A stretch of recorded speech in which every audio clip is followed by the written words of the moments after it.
Moscati, engenheiro da Embraer, para falar sobre computação no desenvolvimento de aeronaves. É um assunto bastante interessante, que ele já mexe com isso já há 15 anos, conheço o Ney de longa data, desde 1988, a gente está junto na batalha pela ciência, pela vida. Ele foi para uma área mais de desenvolvimento de tecnologia, eu fui para uma área mais de ciência, mais de matemática, mais de computação. Então a gente conversou esses últimos 3, 4 meses, ele topou a ideia de vir para cá, pediu, entrou em contato com os chefes da Embraer para vir apresentar algumas coisas que tem lá de dentro. E a gente foi moldando mais ou menos uma palestra diferente.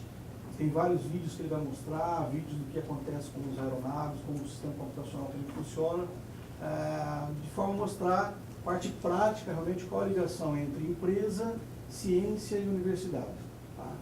Então eu vou só, como a parte formal, primeiro dizer para a gente, como nas outras palestras, deixar as perguntas para o fim, por causa da edição do vídeo que vai para a internet. Tá? Mas depois podem fazer perguntas à vontade. O Ney Moscati, formado em Engenharia Elétrica em 1988, mestrado no INPE em 1992. O mestrado dele foi em satélites estabilizados por 3 eixos. Esse tipo de satélite é utilizado para tirar fotos, fazer imagens, utilizado em seccionamento remoto, para a parte de estudo de queimadas, estudo de devastação, enfim. Toda a parte de seccionamento remoto depende desse tipo de satélite. E o Ney foi um dos primeiros do INPE, né, se eu não me engano, um dos primeiros lá junto com o orientador dele, a trabalhar nessa linha, o orientador dele, a 99, teve um certificado PMP nos Estados Unidos. Em 1999 ele foi fazer uma especialização no Japão, né, ficou lá por 6 meses, e de 2010 até 2013 ele ficou nos Estados Unidos, na Califórnia, na parte de fornecedor, né, de fornecimento de controle de fornecimento de peças e estrutura de gestão para a Embraer. Tá? Além do Ney, já falei do senhor Jorge Moscati. Senhor Jorge Moscati, muito obrigado por estar aqui. Foi diretor do Instituto de Física, trabalhou, foi um dos primeiros que desenvolveu a arte junto com a computação, com um algoritmo voltado para uma coisa chamada de fantasia exata. Trabalhou com um arquiteto, um cara de cultura, bastante conhecido na internet, no mundo, foi tradutor de um livro de física, né, do Alonso Ifim, um livro um dos mais importantes na área de física. Então, agradeço a presença aqui também. Tá? Ney, fique à vontade, sinta-se em casa. Tá bom. Então, boa tarde a todos. Então, primeiro eu queria agradecer o convite do professor Marco, agradecer aí o INSPER, a oportunidade de estar conversando aqui com vocês e compartilhando aí um pouquinho a experiência aí como o professor Marco descreveu. Bom, então o título da apresentação é Ambientes Computacionais no Desenvolvimento de Aeronaves, e o professor Marco ele tinha pedido para eu fazer uma apresentação que falasse de simulação de sistemas e gerenciamento de projeto. E para mim foi um desafio, como é que eu ia combinar essas duas coisas. E aí, então, foi feita essa apresentação, é uma apresentação especial para vocês, não é uma apresentação institucional da Embraer, e espero que vocês gostem como é que foi montado e que o professor Marco goste, afinal foi ele que convidou. O assunto é extenso, é interessante, é complexo, apaixonante, mas a gente tem pouco tempo. Então eu vou correr um pouco. A ideia, eu gostaria que vocês se interessassem pelo assunto, acho que é muito mais se interessar pelo assunto, e talvez vocês fiquem com mais dúvidas do que realmente eu traga respostas. Bom, então a estrutura da apresentação, basicamente a gente vai falar os conceitos básicos de aeronave, definições, os principais sistemas, depois a gente vai entrar na parte de ambientes computacionais, e a gente vai ver como é importante a computação e a simulação no desenvolvimento de uma aeronave. Com a complexidade das aeronaves, eu diria que seria praticamente impossível você desenvolver uma aeronave sem ter esse ambiente computacional. Depois a gente começa a ir para o mundo mais real, campanhas de ensaios. Na hora que você começa a ter um produto, você vai começar a testar o que você produziu. Nessa campanha de ensaios, a gente vai falar ensaios em solo e ensaios em voo ensaios em solo a nível de sistemas, a nível de componentes, a nível de equipamentos. E aí a gente vai fazer essa passagem para gerenciamento de projetos segundo o PMBOK. Então essa passagem vai ser basicamente, essa é a parte mais técnica, a gente vai entender como é que desenvolve a aeronave, e aqui a gente vai para, não é tão simples, não basta você ter o conhecimento técnico, mas você precisa gerenciar para chegar num produto final. E no fim, falar um pouquinho da Embraer, fazer uma propaganda, quem sabe a gente consegue vender um avião aqui hoje, se der sorte. Bom, noções sobre a aeronave. Então, basicamente, numa aeronave a gente tem, desculpa se eu fico aqui na frente de vocês, basicamente a gente tem 4 forças que atuam na aeronave. O peso, que a gente está acostumado no dia a dia. Existe uma tração, que o motor impulsiona a aeronave para frente. E uma vez que a aeronave ganha velocidade, você tem a resistência do ar, que a gente conhece como arrasto. E tem uma 4ª força, que é uma força mais mágica, que é a força de sustentação. Então essa acho que merece uma atenção um pouquinho maior. Então eu vou passar aqui um vídeo que vai falar um pouquinho dessa força mágica de sustentação. Aqui.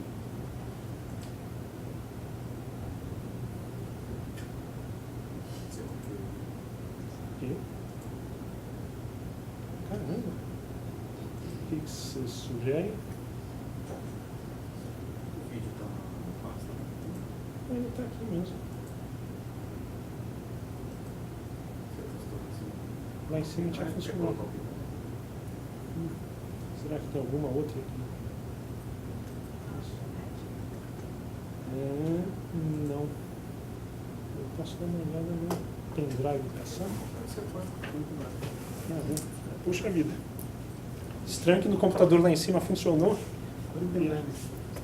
Não, acho que não está com botão.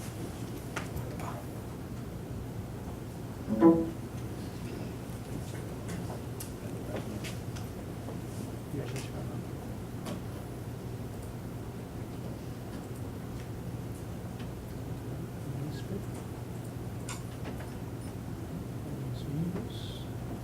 Colocando vídeo já? Acho que sim.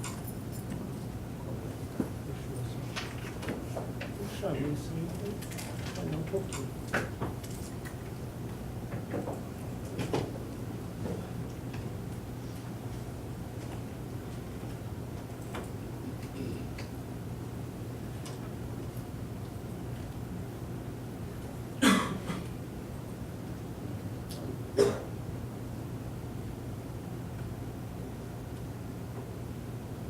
Depois voltando lá nele.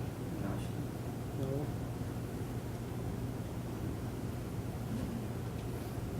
Puxa vida. Vocês vão ver que na parte de gerenciamento de projetos a gente vai falar de um item que se chama risco. E o risco fala que o Murphy atua quando você menos espera. Tá? Então a gente não sabe por que acontecem essas coisas. Há 10 minutos atrás a gente testou lá, funcionou. Aqui não funcionou. Mas vamos ver. Qual é a forma especial? Se a asa for plana dos dois lados como esta, ela nunca sairá do chão, porque ao se deslocar pelo ar, a pressão atmosférica é igual tanto em cima quanto embaixo. Em relação a essa asa plana, tudo é igual acima e abaixo. Mas observe o que acontece se uma asa for plana embaixo e tiver a forma de bulbo em cima. Algo mágico acontece, pois a diferença entre o plano superior e o inferior cria uma diferença na pressão atmosférica. É isso que faz a asa levantar. Então essa força mágica de sustentação. E o que é interessante, tem um outro vídeo aqui, que eu espero que seja esse aqui, não. Puxa.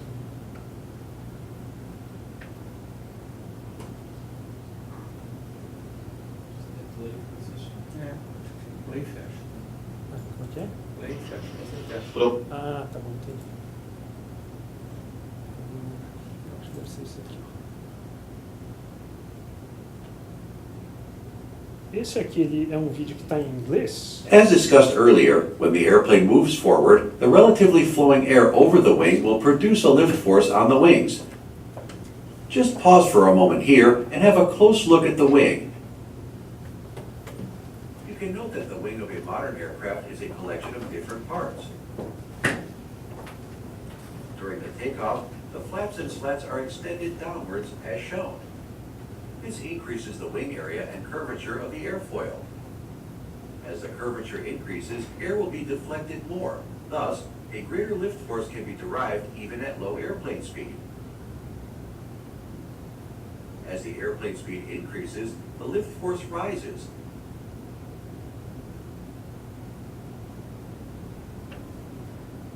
Finally, when the lift is more than the gravitational force, the plane takes off.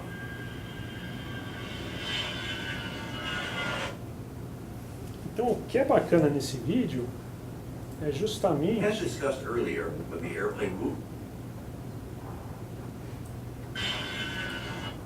Então, o que é bacana nesse vídeo, então, que a gente vê a força de sustentação, vê o efeito do flap e do slat, e quando a força de sustentação for maior que o peso, a aeronave decola.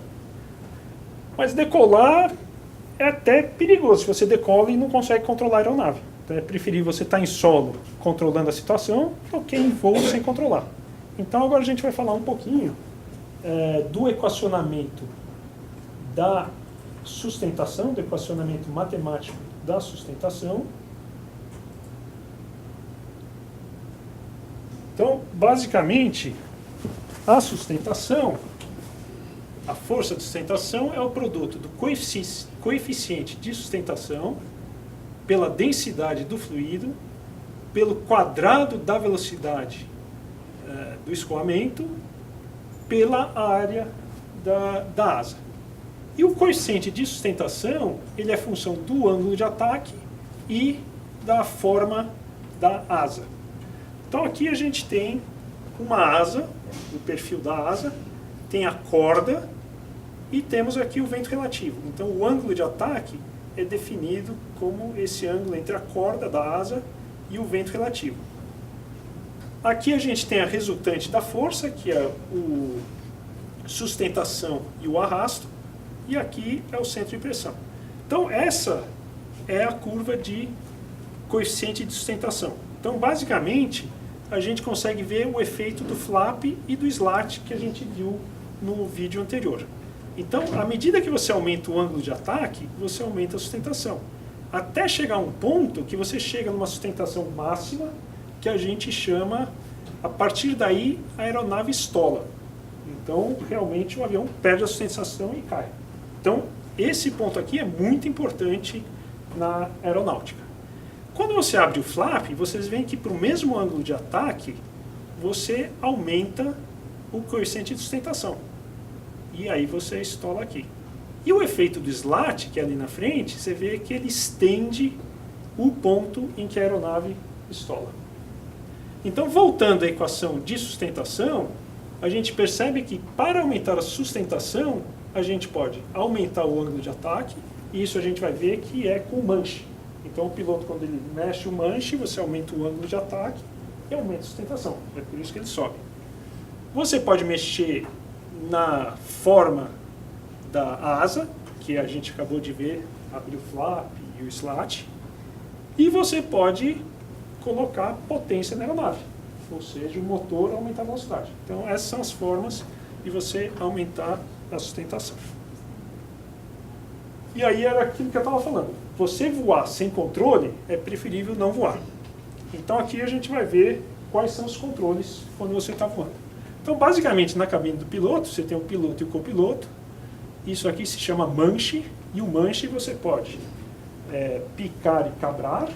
Então cabrar para subir, picar para descer. E você pode fazer curvas à direita e à esquerda. E você tem os pedais, e os pedais mexem no leme. Então, basicamente, o manche mexe no aileron, que é isso aqui. O manche longitudinal para frente e para trás mexe no profundor, mexendo no profundor, então sobe e desce. E você tem o pedal que mexe no leme, então você tem um movimento de guinada da aeronave. Então é assim que o piloto controla.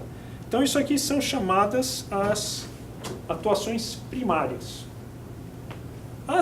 E você também tem o que a gente chama de spoiler. Então os spoilers, eles ajudam no rolamento. Então na hora que você vai fazer uma curva, além do aileron, os spoilers também se movimentam. E tem o ground spoiler. Não sei se vocês já repararam, na hora que o avião pousa, tem lá umas superfícies que abrem. Então é para ajudar na frenagem. E o flap e slat, a gente viu já no vídeo anterior, que mostra a sustentação. E tem também o estabilizador horizontal, que ele acaba absorvendo as baixas frequências do profundor. Então, se você mantém o profundor numa certa posição, depois de um tempo, o estabilizador compensa e você pode aliviar o profundor. A atuação primária que eu estava comentando, você tem vários tipos de atuação. Pode ser por cabos e polias. Então aqui a gente vê o manche e o pedal, então são cabos e polias normalmente. Mas você pode ir para um sistema um pouco mais sofisticado, que é potenciado hidraulicamente. Então os cabos de comando acabam comandando válvulas de um atuador hidráulico. Então esse atuador hidráulico, ele precisa ter uma alimentação hidráulica. E geralmente essa alimentação hidráulica tem que ser independente. Vocês vão ver que no projeto da aeronave, segurança é prioridade máxima. Então a gente tem muita redundância. Então uma falha não pode gerar falha de um sistema. E aí a gente cai no fly-by-wire, que é mais sofisticado. Então essa arquitetura, basicamente a gente tem o piloto, ele faz o comando, vai para um computador. Esse computador, por um sinal elétrico, comanda a válvula do atuador hidráulico, que precisa também ter uma alimentação hidráulica.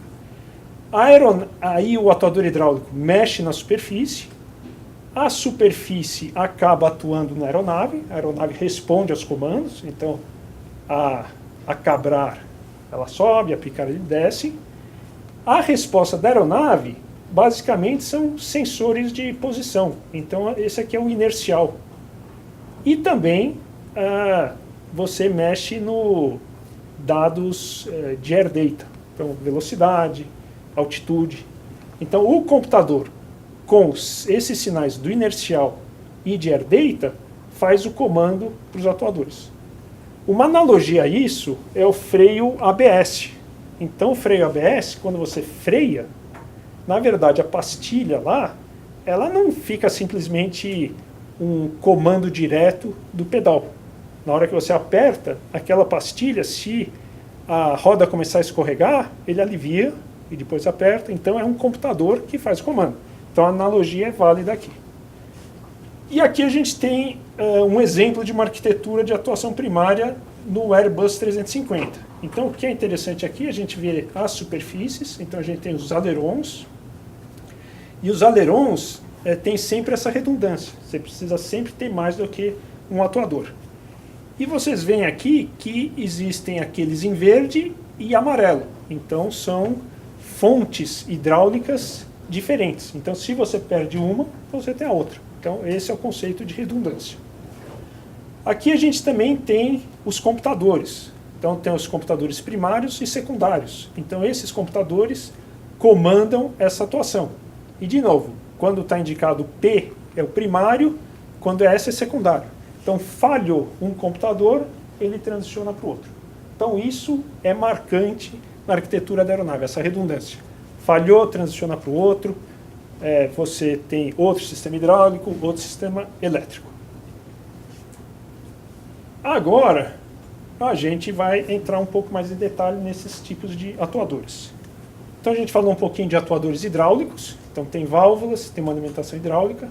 Flap slat, para você fazer aquela superfície se movimentar, tem todo um mecanismo. Então aqui a gente vê um computador, o computador comanda motores. Esses motores têm um eixo que permite a superfície se movimentar. Então aquela asa tem muita coisa lá dentro. E aqui é o atuador de estabilizador horizontal. Então esses aqui são atuadores eletromecânicos e esse aqui é um atuador hidráulico. Sensores. Esses aqui são os principais sensores que a gente tem na aeronave. Então esse tipo de sensor é conhecido como ADS-P e ele mede velocidade e é um tipo de sensor que ele consegue também medir o ângulo de ataque, que é aquele que a gente tinha visto. E é fundamental para a questão do sistema de stall, porque realmente se você passar de um certo ângulo, você vai perder sustentação. Então existem sistemas de proteção de stall. Você tem sensor de temperatura. Aqui é um outro tipo de sensor de ângulo de ataque, que é mecânico, porque aqui é em função de pressão. Esse aqui é mecânico. Então é uma aleta e vem o fluido. Se você muda, a aleta acompanha o escoamento. Esse aqui é sensor de gelo. Sensor de gelo também é muito crítico, porque se você acumula gelo na asa, e a gente viu como é importante a sustentação, o gelo acumulado na asa vai mudar aquela curva de sustentação. Então você tem detetores de gelo, que detectando o gelo, ele aquece o bordo de ataque da asa para remover aquele gelo. Putz, a ideia é não ficar com medo de andar de avião. Eu gostaria que vocês... Isso você não corre risco, eu já tenho. Já? Putz. Aliás, está até melhorando. Está melhorando. Essa é a ideia. Tirando se falhar esse detetor de gelo, já... Tem uns vídeos um pouquinho mais para frente e a gente precisa conversar nisso. Pula aí. A gente pula. Não, mas vocês vão ver que tem um slide que fala sobre segurança e eu acho que todo mundo aqui vai ficar mais tranquilo. A porta estática que dá a altitude da aeronave e aqui é o inercial. Então o inercial, ele basicamente, ele dá posição, velocidade e acelerações, tanto lineares quanto angulares. Então você consegue ver como é que a altitude responde. Então quando eu mostrei aquele diagrama de fly-by-wire, a gente viu os sinais de inercial e os sinais de air data. E aqui é para ver como é que esses sensores estão distribuídos. Então você vê a tal da redundância. Pode falhar um que você sempre tem outro. Então aqui são duas arquiteturas. Esse aqui é um Airbus. Olha todos os sensores que eu tinha comentado. O de temperatura, o de porta estática, e tem essa distribuição. Na outra aeronave tem outra distribuição. Bom, vamos falar também dos outros sistemas. Não basta você só voar. A gente vai ver aqui que existem muitos outros sistemas na aeronave. Então tem aqui o cockpit, que a gente vai falar um pouquinho, e os sistemas aviônicos. A gente tem a cabine com os assentos, tem sistema elétrico, está cheio de sistemas, as caixas eletrônicas dependem de uma alimentação elétrica. Você tem trem de pouso, porque você precisa decolar, você precisa pousar, você precisa frear. Aqui tem o sistema de proteção de gelo. Tem que lembrar que para o motor funcionar você precisa ter combustível, então dentro da asa também tem combustível. Sistema de oxigênio para aviões pressurizados, APU, que é quando a aeronave está em solo, você precisa gerar energia elétrica. Tem o banheiro, importante. Tem os atuadores, que a gente conversou bastante. O motor, ele também tem uma caixa eletrônica para comandar o motor. Então, essencialmente, todos os sistemas, eles têm uma caixa eletrônica. Eu acho que é isso. E tem aqui a saída de emergência, que é isso aqui. Bom, cockpit e aviônica. Então, quando a gente fala de aviônica, a gente está falando essencialmente dos displays. Então, displays são essas indicações, monitores para o piloto. Os sistemas de navegação, então tem o GPS, tem o Flight Management System, que te ajuda a fazer navegação. ILS, que é para você fazer uma aproximação por instrumentos.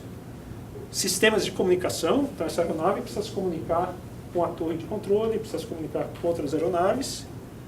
Parte de manutenção, que a gente chama CMC, um piloto automático, que basicamente nos aviões modernos o piloto fica mexendo no piloto automático, ele não fica comandando no manche. Radioaltímetro, na hora que você está se aproximando do solo. Gravadores, essa aqui é a famosa caixa preta. Então você tem dados de voo e dados de voz. E o radar meteorológico. Então a aeronave é capaz de identificar formações de nuvens durante o voo. Então aqui mostra o overhead panel, que é onde você consegue ligar os sistemas. Então, sistema elétrico você liga aqui em cima, sistema hidráulico você liga aqui em cima. O guidance panel é do piloto automático, então você consegue comandar piloto automático. Esse display aqui, esse monitor, que são as indicações primárias, onde você vê a atitude da aeronave, você vê rolamento, vê se você está subindo ou descendo em relação ao horizonte. O ACAS é relacionado a informações do motor e também indicações de alerta. Então, falhas são indicadas aqui no ACAS. Aqui é o freio, você tem a parte de comunicação, aqui o acionamento de flap e slat e da potência, da tração. Então, basicamente, os dois pilotos aqui de dentro comandam a aeronave. Aqui você tem os circuit breakers, que você consegue ligar e desligar sistemas, mas em voo geralmente não é autorizado você ligar e desligar nada. E também você em solo, para manobrar, você mexe para conseguir estacionar a aeronave. Aqui são os controladores. Então aqui são alguns exemplos. Isso aqui é uma caixa de comando de voo. Então, o que é importante aí que a gente vai ver mais para frente, cada caixa eletrônica dessa, ela tem placas de circuito impresso. Cada placa de circuito impresso tem vários componentes, resistores, conversores analógico digital. Então, são placas eletrônicas. Esse aqui é o FADEC. O FADEC é o controlador do motor. Também é uma caixa eletrônica. Esse aqui é o rack aviônico. Então, o rack aviônico, esse aqui é um exemplo de um fabricante. Outro fabricante pode fazer de outra forma. Mas, basicamente, aqui é um rack e cada uma dessas módulos é um módulo como esse. Então, você encaixa. Então, são placas eletrônicas. Aqui é uma caixa controladora de trem de pouso e aqui do sistema de ar-condicionado. Então, isso aqui são exemplos, mas para passar o conceito. E a asa? Então, a asa, é só lembrar que a asa também ela tem seus desafios estruturais. Então, aqui é só para ter uma ideia estruturalmente como é que ela é montada. Tem o flap, slat, então tem muita coisa que vai dentro da asa. É um desafio você fazer caber tudo na asa. Então, terminamos essa primeira parte, que é mais os conceitos básicos de aeronaves, e vamos entrar no assunto aí que o Marquinho pediu. Então, isso aí foi só enrolação até chegar no assunto que o Marquinho pediu. Bom, quando a gente fala de ferramentas computacionais, eu acabei classificando nesses tipos de ferramentas. Então, uma é mais a simulação dinâmica, que é basicamente você fazer uma integração numérica de equações diferenciais. E um exemplo bastante conhecido de simulação dinâmica é o Simulink, uma ferramenta bastante conhecida. Depois tem o método dos elementos finitos. Então isso aqui é uma ferramenta que você acaba discretizando a tua estrutura. Você pega, discretiza a tua estrutura. Isso pode ser usado para análises estrutural, de temperatura, estresse. E as ferramentas bastante conhecidas é o Nastran, o ANSYS e o SAP. Tem uma parte de mecânica dos fluidos, computacional. Então essa aqui realmente te permite analisar o fluido.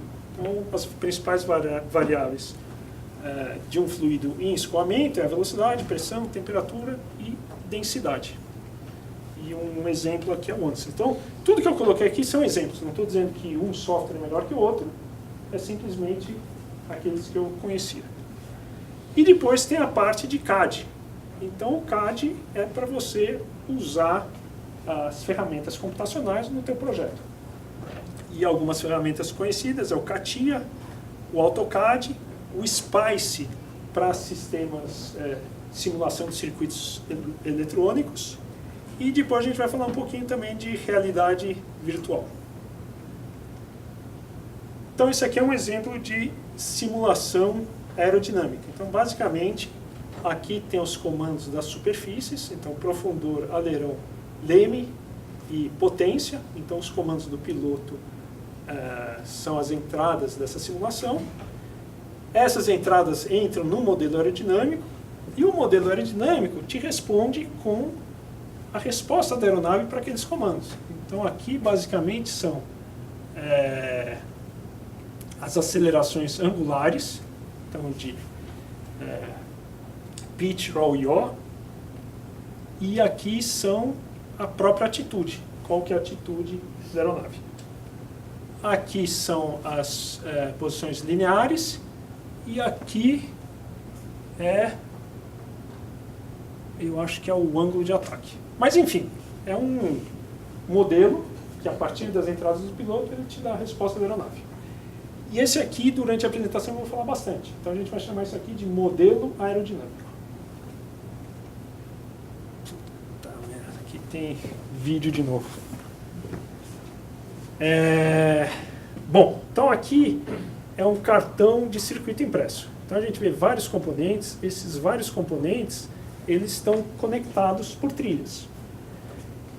E é interessante que essa placa, muitas vezes, elas têm diversas camadas. Então, essas trilhas, você pode ter, sei lá, 8 camadas, e cada camada você tem as trilhas para conectar os componentes. Vamos ver se esse cara funciona. Você acha que não, né? Caramba. Puxa vida. Bom, então vocês vão ter que usar a imaginação, eu vou ter que falar e vocês veem o vídeo mentalmente. Então aqui, como é que era o vídeo? Vou contar que nem contando um filme para vocês. Esse cara, você tem um circuito elétrico. Então você tem o diagrama, tem resistores, tem capacitores e tem componentes. Você monta o teu circuito. E aí você faz uma simulação. Então você vê como é que aquele circuito responde, em termos de tensão, em termos de corrente. Você faz uma análise de tolerâncias e é uma ferramenta de CAD. Esse aqui é o roteamento de trilhas. Então, cada componente desse aqui, ele tem um monte de trilha para se comunicar com os outros componentes. Então, essas são ferramentas que te ajudam a fazer a conexão entre os componentes. A gente chama de roteamento. Simulação térmica. Então, você pega uma placa e você consegue identificar, então isso aqui é um exemplo de método dos elementos finitos, e você consegue identificar como é que está a temperatura em diversos pontos da placa. Isso é muito crítico. Acho que todo mundo aí já teve algum equipamento que queimou. Queimar é temperatura. Então você precisa fazer várias análises e simulações para garantir que o teu sistema é robusto. Isso aqui também impacta na durabilidade do equipamento. E aqui uma parte de simulação, vibração, que também é ligado a elementos finitos. Então, basicamente, você consegue fazer uma análise de estresse da placa. Então, você faz a vibração e consegue identificar, puxa, aqui está tendo uma tensão muito alta, pode romper. Então, o que é bacana aqui é que você, antes de ter a placa, você já faz tudo isso. Então, a simulação é para aumentar a tua probabilidade de que, quando você montar a tua placa, quando você for testá-la, ela vai funcionar. Aqui é mais a parte de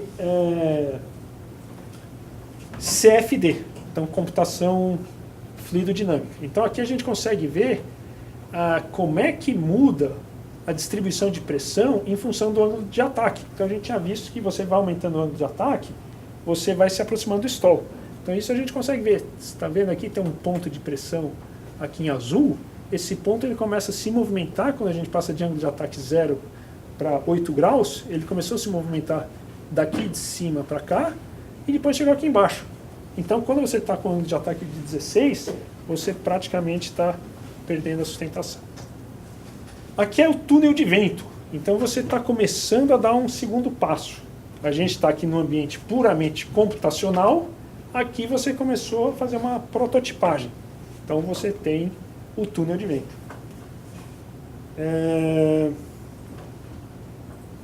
Aqui são mais simulações. Então essa aqui é interessante, que você consegue ver como é que varia a pressão e também como é que está a tensão na asa. Porque você precisa garantir que não vai ter problema de estrutural na raiz da asa.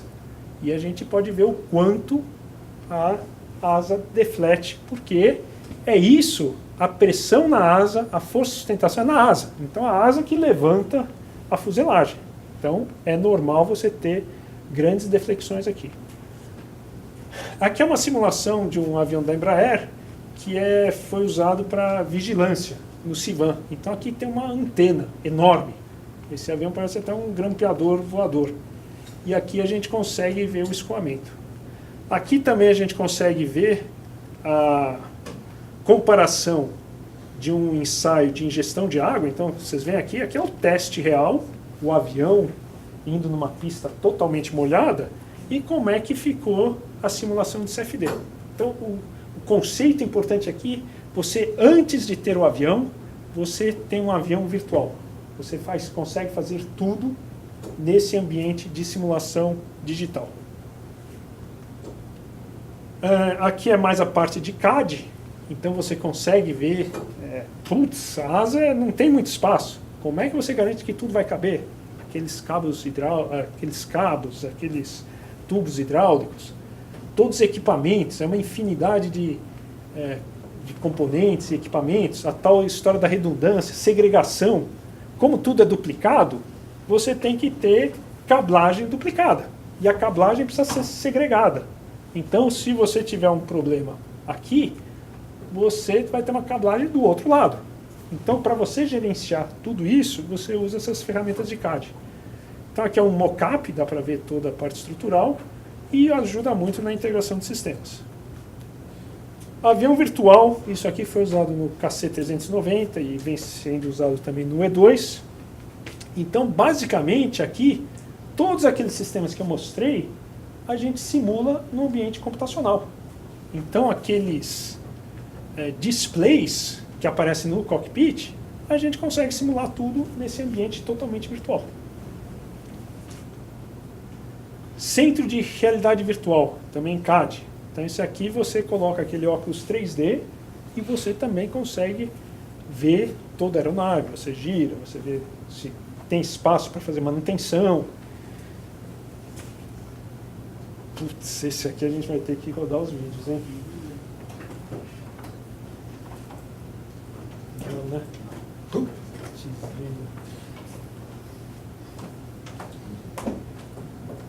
Esse aqui está sendo um pouco mais difícil.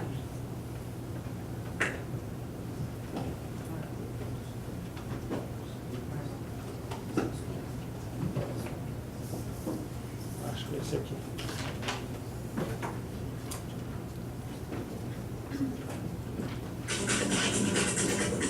Tá, então esse aqui é um túnel de vento. Então, para ver, olha o tamanho do protótipo. Olha as pessoas. Então você faz um protótipo e vai ter um escoamento aqui de ar em alta velocidade.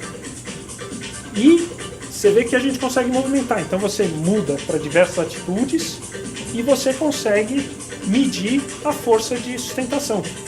Então aqui você consegue ter uma ideia como é que a aeronave vai se comportar. Então é o passo seguinte. Primeiro ambiente de simulação, totalmente computacional, e depois você começa a partir para a prototipagem. Eu acho que é isso aqui. Esse aqui, às vezes é difícil a gente ter a oportunidade de chegar perto de um túnel de vento. Esse aqui é um túnel de vento vertical, que tem aqui na Marginal. Não sei se alguém de vocês teve a oportunidade. Então o que é bacana aqui é que você tem contato com um túnel de vento, só que vertical, e vê a dificuldade aí também de controlar. Não é trivial você manter num voo estável. Então esse aqui é um túnel de vento vertical. E outra coisa muito importante, a questão estrutural, porque é uma estrutura mecânica, ela tem as suas frequências naturais. E as frequências naturais, se elas forem excitadas, você pode ter problema estrutural. Então vamos ver alguns exemplos que foram feitos em túnel de vento. Então, a gente vê que dependendo da tua estrutura, você pode ter situações bastante críticas em termos aí de que a gente chama de flutter. Você acaba tendo uma realimentação. Acho que foi até bom que a Carolina não está vendo essa parte aqui. A coisa vai ficar feia.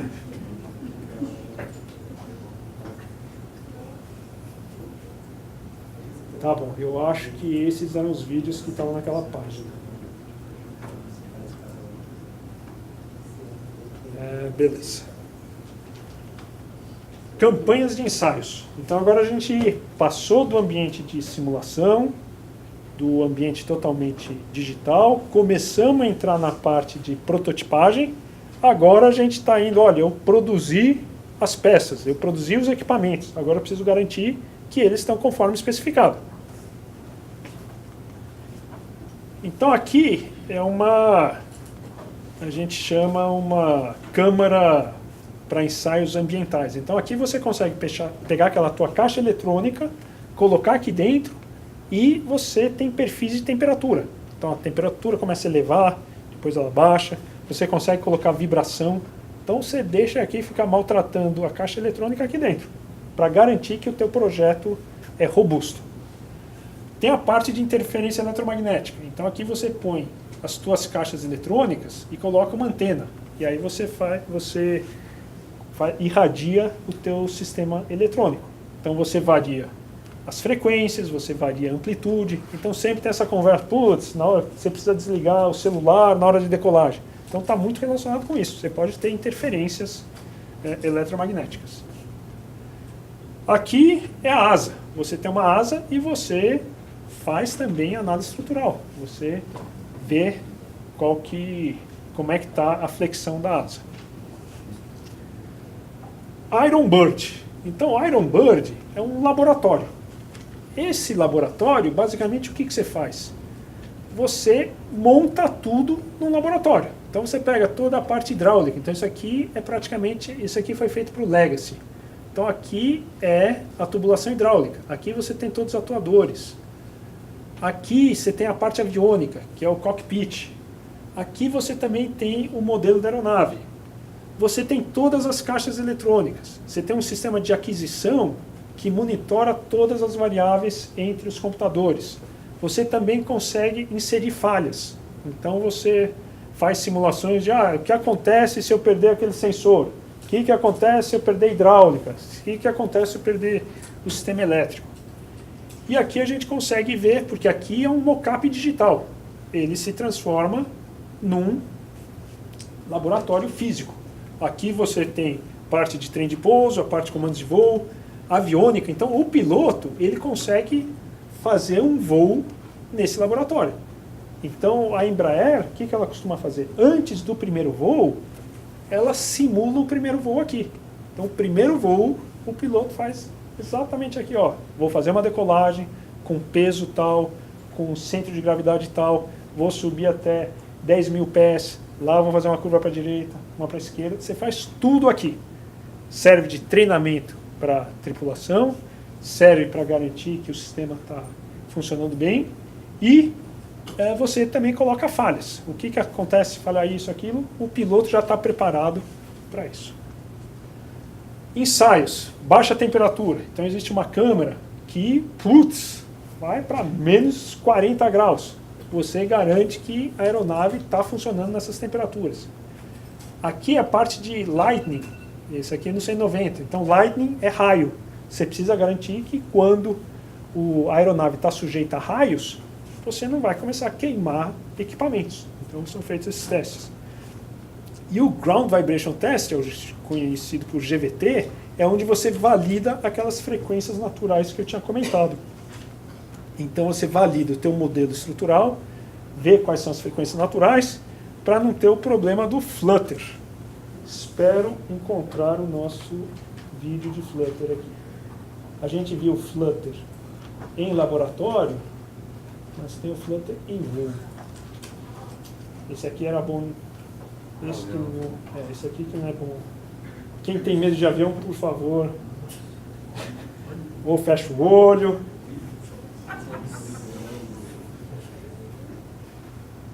Então, olha, chega uma hora. Parece que está dando tchauzinho, mas não é.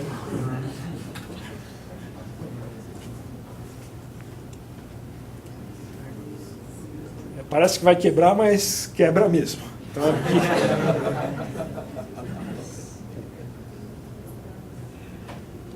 eu acho que são os próximos que. Ó, esse aqui.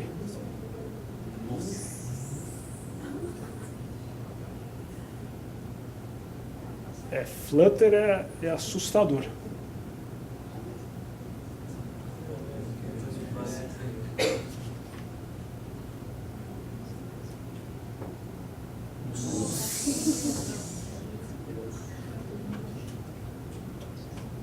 Então, vocês veem qual é a sequência, né? Você começa numa ambiente de simulação, vai para o túnel, para não acontecer isso.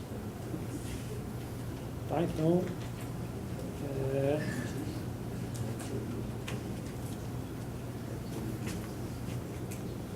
bom, impacto de pássaro. Então, essa é outra análise que é feita. Então, o que acontece se você bater com um pássaro? Então, aqui é a análise que é feita a nível de simulação. A nível de simulação, eles chegaram nesse resultado e aí fizeram um teste e viram que a análise bateu muito próximo com o teste real.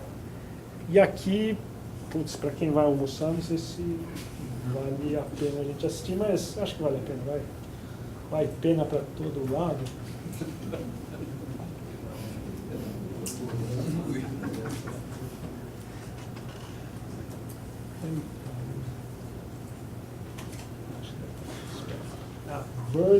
Esse aqui, ó. Então, por favor, para quem vai almoçar agora é o aperitivo.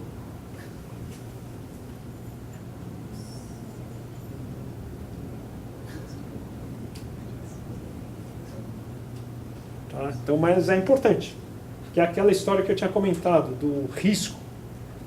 O Murphy.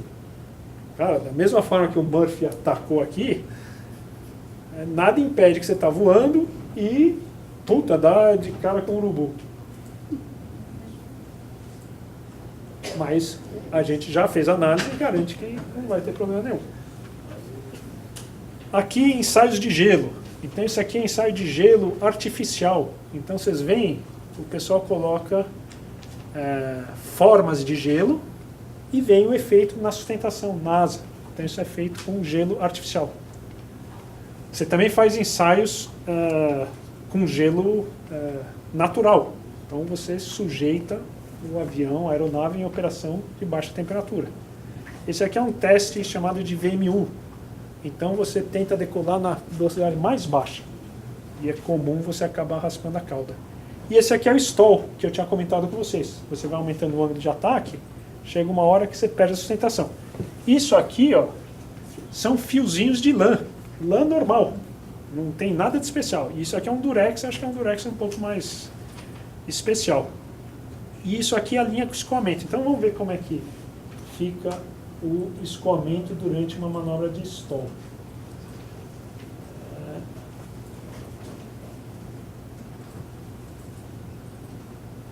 Stall em motion, é isso aqui. Então, olha que interessante. Tá, então o que está acontecendo aqui? está tudo alinhado, ele está diminuindo a velocidade, o ângulo de ataque está diminuindo, e aí você vê que começa a ter um escoamento turbulento, e você começa a perder a sustentação, vai chegar uma hora que ele, perde a sustentação, o avião estola, e depois, 60 nós, e rapidamente ele recupera. Tá? Então essa é a importância do sistema de stall.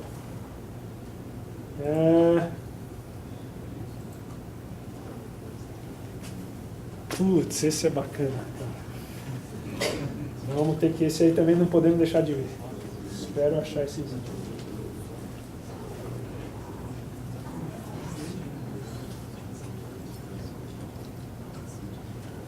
Acho que é esse, né? Então, só para explicar para vocês, isso aqui é uma cabine. Aqui dentro tem o cockpit, então está olhando para cá. Então tem o piloto e o copiloto. Aqui tem uma tela.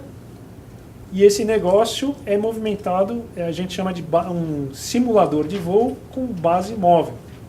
Então chega uma hora que você para, e todo mundo entra aqui, e esse negócio vai começar a chacoalhar. Então vamos ver como é que... Então o pessoal está fazendo um ensaio aí. Aqui esse vídeo foi editado, então o que está acontecendo aqui fora não é exatamente o que está acontecendo lá dentro, mas é só para vocês verem como é que funciona. Então isso aqui é muito usado para treinamento. E aqui o pessoal fazendo uma decolagem. Então aqui é o piloto automático, ele está fazendo, então externamente ele vai fazer uma movimentação. Aí vai chegar aqui, ele levanta o trem de pouso. Vai chegar uma hora que ele vai mexer no piloto automático, que aí ele já está voando. Então, basicamente, legal. Então, basicamente, o piloto ele comanda a aeronave pelo guidance panel, que é o piloto automático. E, poxa, agora era a parte importante.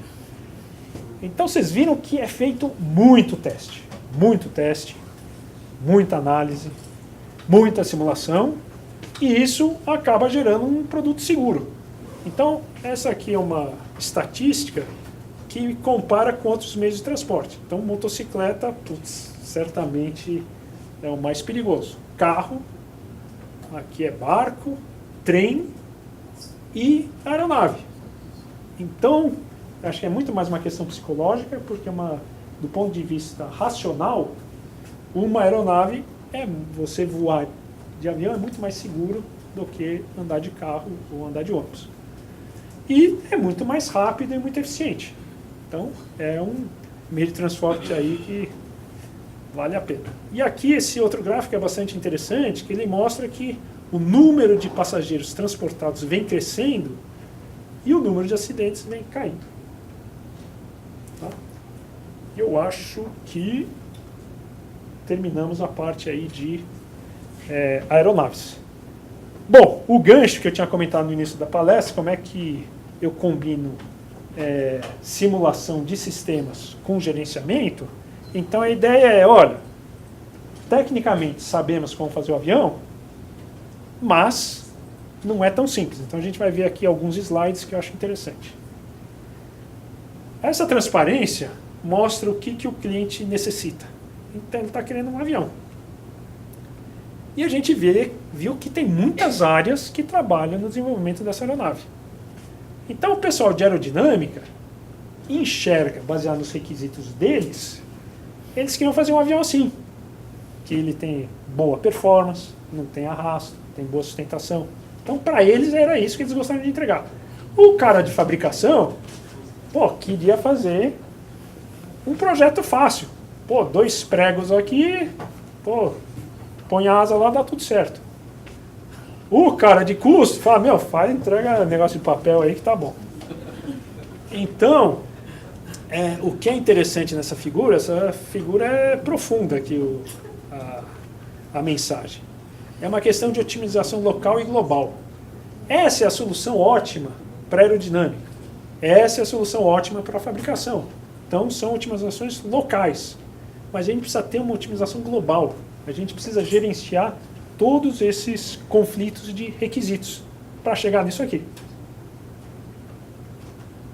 Essa figura também eu acho bacana. O cliente queria só um balanço com um pneu. O cliente explicou isso. O líder do projeto entendeu isso. O analista projetou isso. O programador construiu isso. O consultor de negócios descreveu isso. Não foi documentado nada. As funcionalidades aparentemente não tem muito. Enfiou a faca no cliente. Manutenção zero.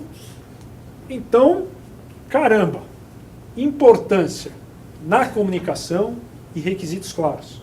Ou as equipes se comunicam, ou não chega a lugar nenhum. E precisa ter requisito. Todos precisam saber o que é para fazer. Esse slide aqui eu também acho bacana, que geralmente o pessoal mais técnico está muito ocupado. Ele quer começar a trabalhar o quanto antes, não tem tempo, acha a reunião uma baboseira, uma besteira, uma perda de tempo. E o cara aqui só está querendo ajudar. Como é que essa roda quadrada vai ajudar para puxar essa carroça? E o cara fala, não, obrigado, estou muito ocupado. Então, embora o pessoal ache que é perda de tempo, na prática, você ter alinhamento, você ter um planejamento, na média você ganha tempo. Saber coordenação, todo mundo saber o que está sendo feito. Então, aí foram só alguns exemplos de problemas.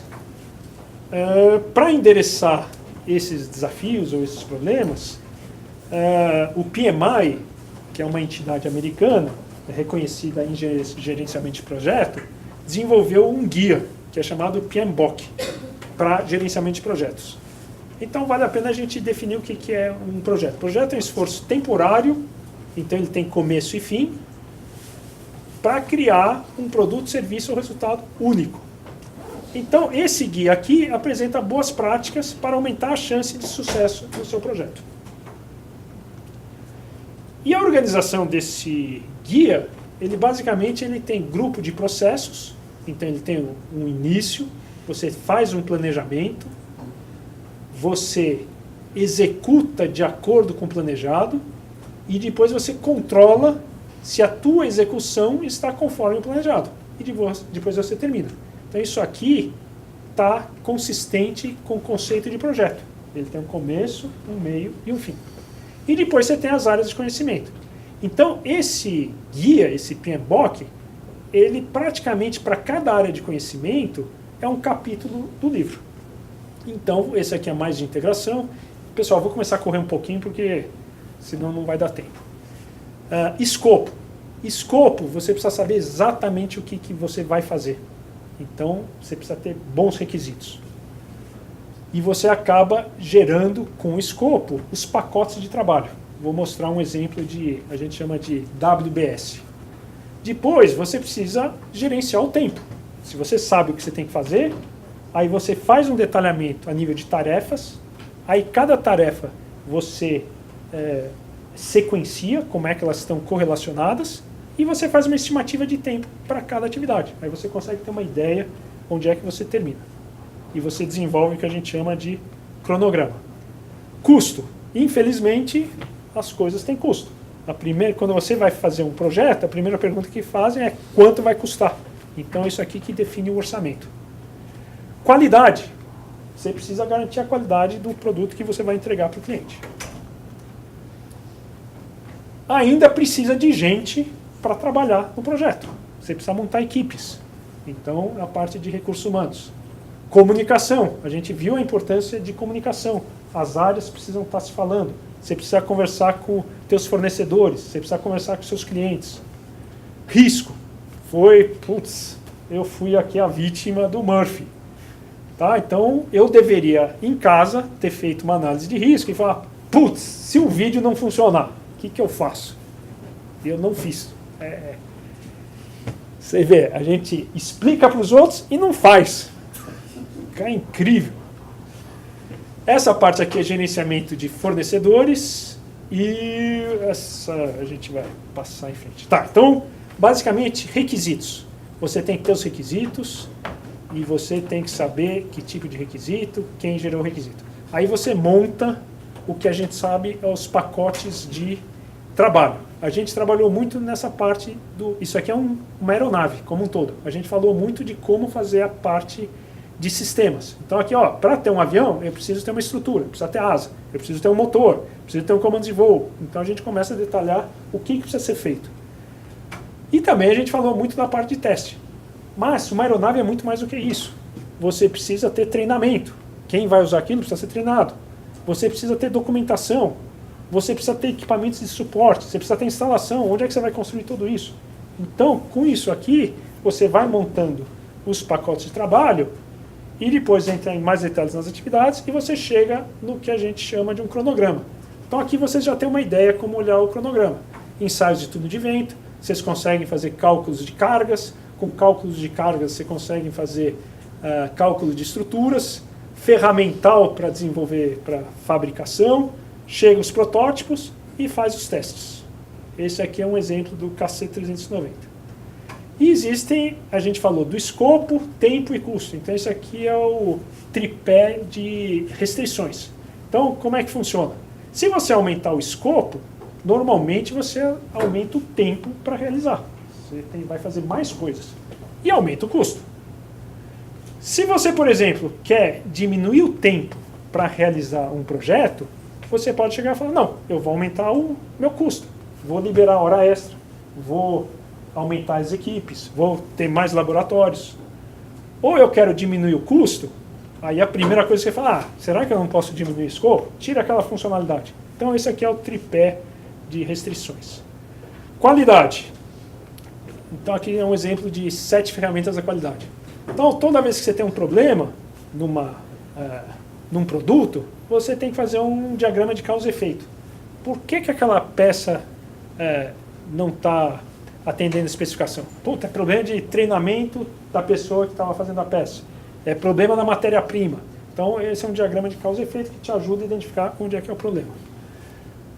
Você tem que estar monitorando. Então você pega qual que é a categoria daquelas falhas, qual que é a frequência que acontece, e você pode fazer diagramas de Pareto. Está acontecendo mais essa falha. Aí você ordena pela frequência. Quanto mais frequente, você ataca primeiro os problemas mais frequentes. Histogramas, gráfico de controle. Então, sei lá, aqui você está vendo a tolerância de uma determinada peça mecânica. Então você vai controlando. E aqui diagramas de dispersão que você consegue correlacionar uma variável com outra e ver se elas estão correlacionadas. Gerenciamento de RH. Então você precisa ter uma organização. Como é que você vai organizar as equipes? Tem que ter uma matriz de responsabilidades. Quem é responsável por o quê? Quais são os papéis e responsabilidades? Esse aqui é um exemplo de uma matriz de comunicação. Então você chega e fala, bom, eu, gerente de projeto, preciso comunicar para a minha equipe através de uma reunião, uma vez por semana, a gente vai conversar.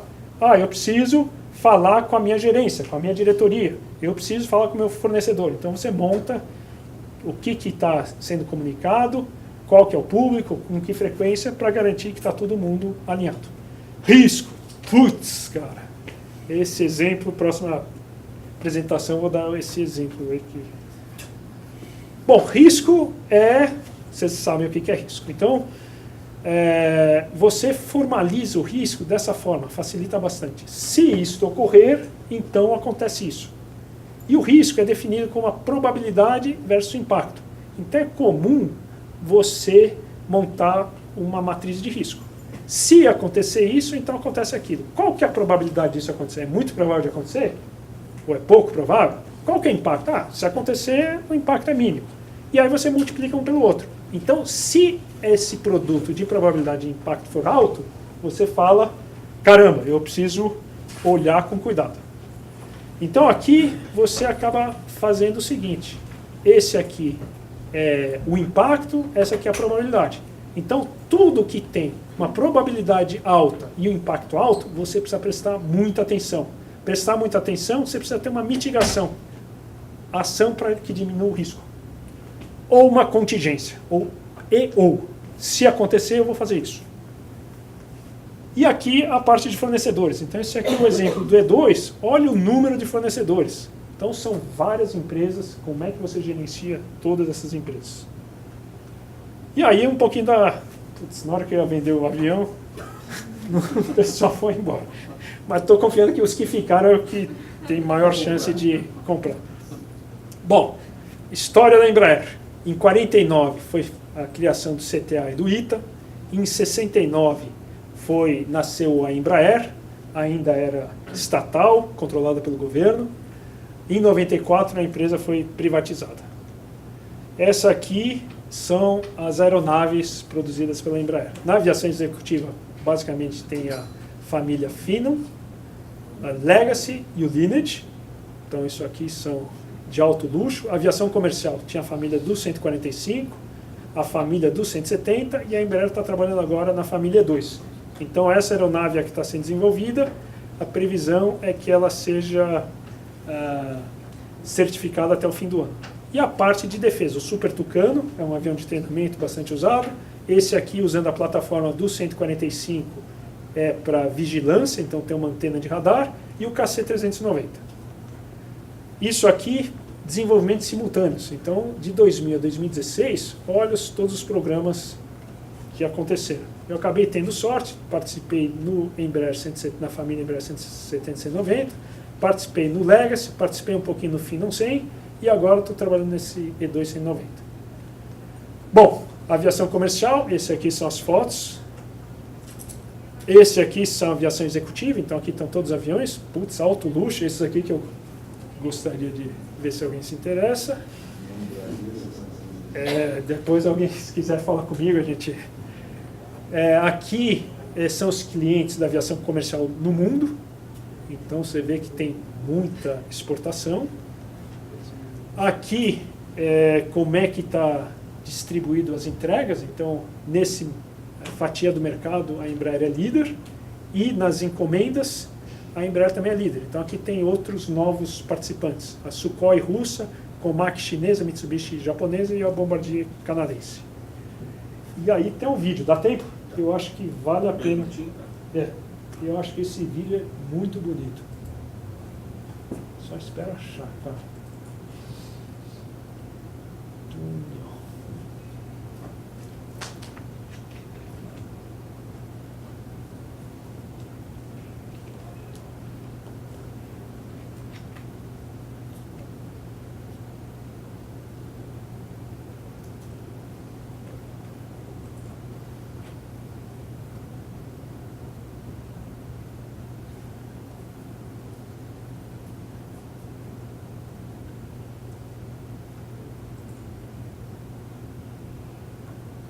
Esse é o Murphy de novo, né?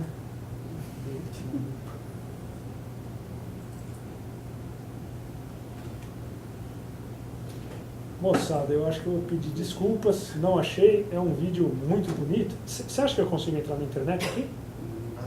Não dá tempo? É 3 minutos, então tá bom. Então tá bom, pessoal, então eu acho que realmente esse era quase o penúltimo slide. Aqui são alguns sites interessantes. E o meu muito obrigado aí, pedir desculpa aí pelo problema do vídeo.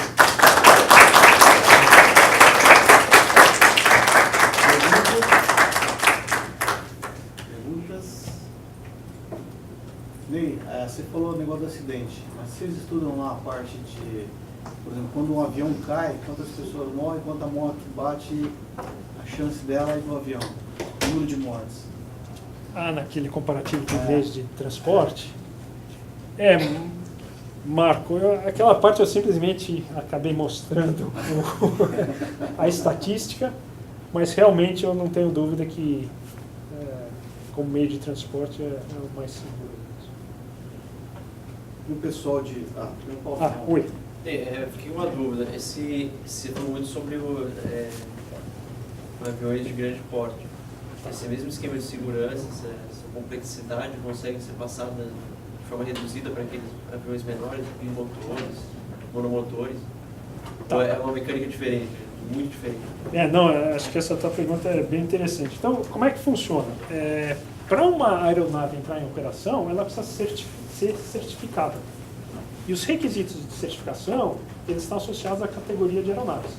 Então, aeronaves comerciais de grande porte têm que seguir os regulamentos do FAR 25, sendo bastante rígido. Aquelas aeronaves menores, elas podem cair também nesse mesmo FAR 25 ou um FAR, FAR é Federal Aviation Regulation, alguma coisa assim. Aí você cai no outro FAR. Aí, aqueles aviões executivos, eles seguem praticamente a mesma coisa. Aquele avião Legacy executivo, ele também é fly-by-wire. Então, o nível de segurança é o mesmo. Mas à medida que você vai indo para monomotor, aí você chega até na aviação comercial. Então, esses níveis de segurança começam a cair. Mas eu acho que para tudo que foi apresentado aqui, para civil, o nível de segurança é o mesmo. O militar e defesa, ele também é um pouquinho diferente. Mas acho que basicamente, como o KC também acho que deve ter uma operação civil, ele acaba seguindo praticamente os mesmos regulamentos ou semelhantes com nível equivalente de segurança. Tá bom. Oi? É só complementar. Ah, por favor, Márcio. Você tira a carteira de motorista, inclusive se você vai dirigir o seu carro ou se você vai dirigir um ônibus, a categoria é diferente. Certo? Isso existe também para um tipo de veículo. Você se enquadra em certos regulamentos. Obrigado. A física é a mesma, Aham. mas a gente, como regulamento, tal, permite umas, Sim, sim. né, uma categorização. Então, quando é para levar passageiro, dependendo da categoria do avião, você vai... Categoria, não tamanho. 190, por exemplo, eles fazem o mesmo... Está na mesma categoria do Boeing maior e tal, por causa do tipo de voo. Entendi. É isso aí, né, Ney? Isso. Não, obrigado, Márcio. Pessoal, a gente tem que liberar a sala para as aulas, então agradeço. Pode fazer a última pergunta. Eu não sei como pronunciar. É Flutter ou Flutter? Eu acho que é Flutter. Flutter. Você que devia saber, hein, irmão? Aquilo é um fenômeno de ressonância? Eu acho que né? é uma interação da excitação. Parece que ele entrou em ressonância naquele momento. Isso. Ele vai para a frequência do material e desmonta tudo, é isso? Né? Isso. Aí ele acaba entrando com a questão do amortecimento, a questão da rigidez, a questão da massa. Então aí você vai fazendo aí um bem bolado para evitar que você caia nessa Na situação. Ernst, a gente trabalhava com equipamentos mecânicos Certo. e bastava colocar pequenos pontozinhos e a gente baixava uma vibração de 7 milímetros por segundo para 2 milímetros por segundo. Bacana. Só porque colocou esses negocinhos no ponto certo. Bacana. Então, É exatamente a mesma coisa. Exatamente, é uma excitação numa estrutura que pode entrar em ressonância. você acha isso no elemento finito, é isso? Você Esse acha. elemento Isso. Legal. Bacana. Isso. Essa ressonância existe, aparece, existe ponto, difícil. Eu trabalho com desmonte robótico, com detonação, e a minha preocupação são as estruturas vizinhas, as casas, os prédios e tal, que eu não posso chegar perto das frequências de vibração. No caso dele é baixa, é 1 Hz, 1 Hz e meio. Eu tenho que estar acima disso. Quanto mais alto, melhor.